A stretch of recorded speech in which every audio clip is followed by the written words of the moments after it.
Good day mga ka-friendship! For today's video, tara samahan nyo kami sa aming day 1 dito sa La Jolla Luxury Beach Resort dito sa Bagak, Bataan. Need mo nga dito magpa-booking at magbayad ng full payment para sa kanilang reservation. Pagkagaling nga natin sa lobby para i-confirm yung ating booking, diretso na tayo syempre dito sa ating mga rooms. Magkatabi nga yung room namin nila Ate Apple dito at yung kina Ate Grace, nandun lang naman sa kabilang building kasi yung deluxe room nila with loop bed, kada building ay dalawa lang. At pagpasok mo nga sa mga rooms nila, kompleto na nga po ng gamit. Meron na tayong kape dito, may mga tubig, may mini ref, merong cabinet, may safety deposit box at syempre, kompleto din ang mga gamit natin sa CR. Malawak at maganda rin talaga yung CR nila na may hot and cold water. Syempre, yun talaga ang number 1 kapag maliligo ka dahil malamig nga naman. Malawak at maganda rin yung room nila na good for family naman talaga. O, may dalawang bed, tag-isa kami ng bed dito at syempre may extra bed para sa extra person.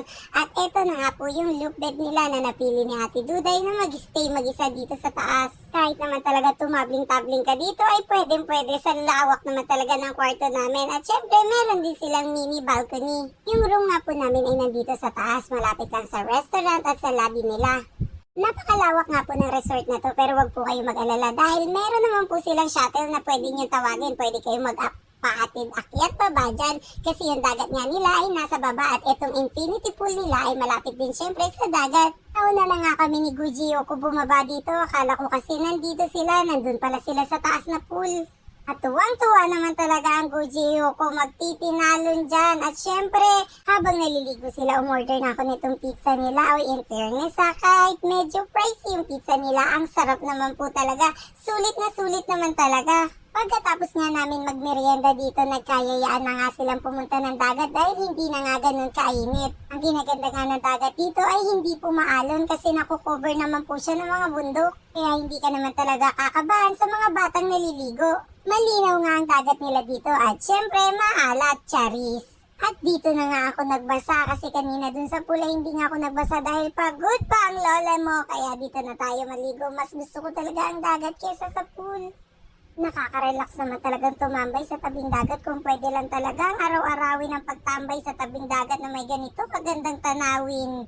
Siyempre habang naliligo sila ako humiga-higa muna dito sa ilalim ng malaking puno na makapag-relax naman talaga ng bonggang-bongga. At tingnan mo naman talaga si Daddy O, diba? Ready yan. Kompleto ang gears niyan. At ang mga bebe ko talaga namang excited gumawa ng sandcastle. Pagkatapos nga nila magsawa, kakaligo ng dagat, ayun, nagkayayaan na ngang umakyat para doon naman daw kami sa pool magtampisaw. Meron nga po sila ditong tatlong malawak na pool. Ito po yung pinaka main pool nila. Tapos ito naman pong isa, ito naman po yung villa pool na malapit sa villa namin. And then yung nasa baba naman po kanina, yun naman po yung infinity pool. O si Buntis, babad muna sa jacuzzi. Pero umaalog-alog talaga ang tiyan ko, kaya saglit lang talaga ako naligo dito. Gusto ko pa nga sanang magbabad kahit papano kaso talagang nanglalambot na yung lamang lupa ko kaya gusto ko na talagang magpahinga dito.